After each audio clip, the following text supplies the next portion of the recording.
Hello guys, how are we doing? Hope you're all having a great day. Your boy Fuckcringe here. I would like to ask you before I go with how to use Modric, everything you need to know about Modric, like how to get the best out of Modric and whether or not he's actually worth your coins. I want to go ahead and ask you, who is the player that you're looking for? And like, say for example, in your midfield, why do you want Modric? Is there a specific reason why you need him? Let me know in the comments. Oftentimes I look at comments and I always like to see what's up. Don't forget to follow, guys, because it's really important. At the end of the year, we're gonna make it to 100,000 followers, and I really want every single one of you that's watching to be one of those 100,000 followers, bro. It will mean the world, because we're gonna make it to 100,000 followers by FIFA 22, I mean. And then third, don't forget to drop a like, my guy. You know, if this is helping you, I want this to reach more people. I want this to help more people. So yeah, let's get right into it. You're gonna see my team and you're gonna be like, yo, this guy's a fraud. You know, he's not using Modric. Well, I bought Modric because I really needed a center mid in La Liga that was good enough to fulfill that position. And I had an issue because if you go to La Liga, and I don't want to like actually go and dive into football, I normally do that all the time.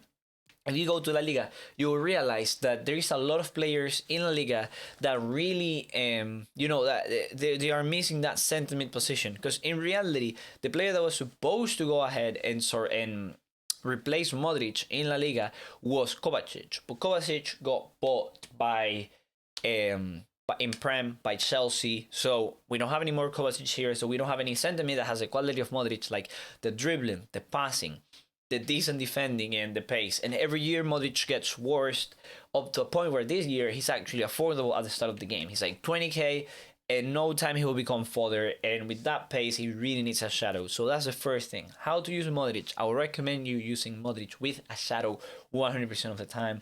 You do need to have him on full chem, so he gets 86 acceleration and 86 sprint speed. I think that's good enough for midfield, and it will be good enough for midfield for a long time, because I cannot see EA, or I cannot see any player in La Liga becoming as good as Modric as center mid in a long time. The other player that you could get instead of Modric, if I'm honest with you, is my guy De Jong. The thing with De Jong is that currently, as of the time we're speaking, he's 90k, and I don't think, and I wouldn't spend 90k on De Jong, mainly now because, well, most people have starter teams, and if you're looking for Modric, I don't think you're gonna go for De Jong.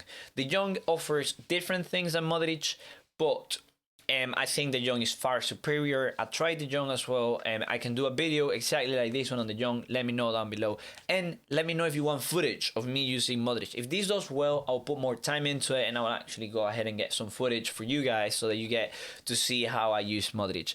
One of the things that I like about Modric is that he has good shooting, so if I needed him to go into the box and score, he can do that.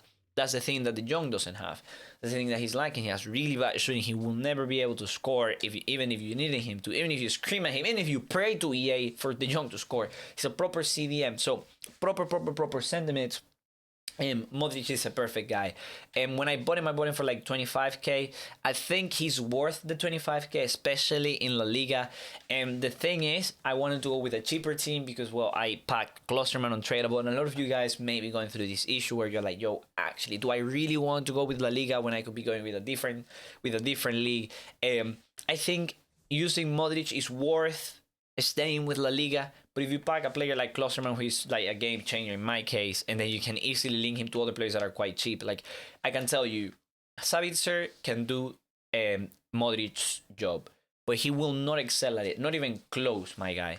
Because the thing that that Modric brought to my team, that no other player could bring to my team, was that when there is the need to bring your team forward, you can just give the ball to Modric and do the agile dribbling with his 91 agility, 92 balance, 85 dribbling, and this guy is really hard to get the ball of him. He has 84 stamina. He's insane. You can pair him up with Llorente. That's the partnership that I had right there, and I feel like Llorente is an absolute beast for like 20k. The guy is absolutely goated. Like, I think De Jong is superior to Llorente. The thing with De Jong that I did not like, the thing with De Jong is that, you know, he's not as strong as Llorente, and Llorente just brings a different that sort of depth to your team, as in defending wise. So I really enjoyed Llorente with Modric. Now, if you are looking for tactics, right now I cannot do tactics because I have someone in. I have these two guys on the bench, so we're just gonna get rid of them. Now, if you're looking for tactics for your team and what tactics to put Modric on, these are the ones that I had him on. So I like to play in a 4-2-3-1 formation. This is what I'll put him on. And it will be on the same on nearly every formation because sentiments are the same across every formation. So on my Modric, I had him on cut passing lanes, cover center, and stay back while attacking. You could, if you want to go crazy, you could go with balance, and Modric could go up and down, whatever he wants. But I liked him on stay back while attacking because I can bring him up myself, right? I can bring him up myself. Then in other formations, like a 4-4, I think it's a 4-1-2-1-2. Modric would be great as like a right sentiment, right there. You could put him on literally the same instructions. I don't remember. Let's see. Is it on the same? Wait, one sec. Is it on the same instructions or no? I don't know. I didn't try Modric here, but I'm just trying to bring other ideas for you. So in here, he was all in balance because from what I have heard, in this formation, you don't need to put instructions on anyone. So you can try it out, see what's up. If not, if it doesn't work too much. Mainly, you need cover wing here because the formation is quite narrow. So you need the players to actually go to the wings. That's the difference in 4-2-3-1. You have actually wingers. And then the other formation that may become really meta this year is 4-4-2. So in case you're looking for something to do and how to use him on a 4-4-2, Savitzer is where I'll put him. So I have him on getting to the box, cover center. Why don't I have a great... No, he doesn't have cut passing lanes here. Yeah, that's why I don't have him on cut passing lanes. And then I have him on balance because my second sentiment, I have him on a stay back while attacking. So I'll have balance, getting to the box for crosses because you know how OP crosses are this year.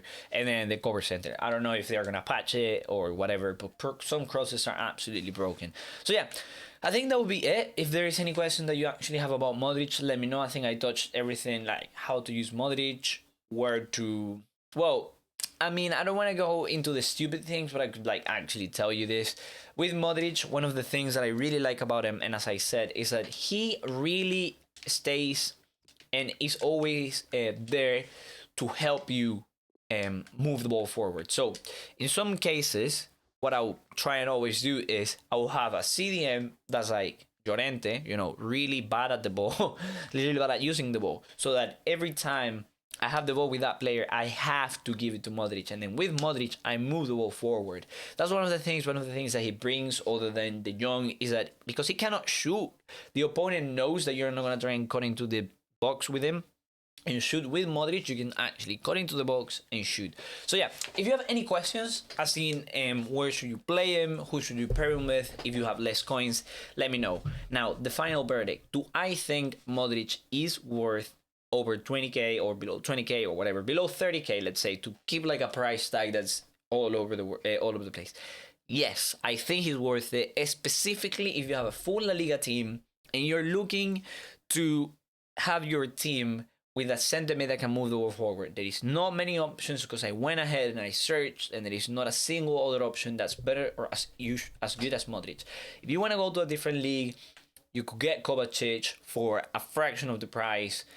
I think he's spicier, and he will, up to some extent, also do the same job as Modric for less coins. So that's an alternative. Now, I talked about Modric because more than likely you are only looking for Modric. But well, if there is other things you want me to touch on in the future, let me know down below. Regarding Modric, I'm down to answer any question. So yeah, love you all. See you. Goodbye.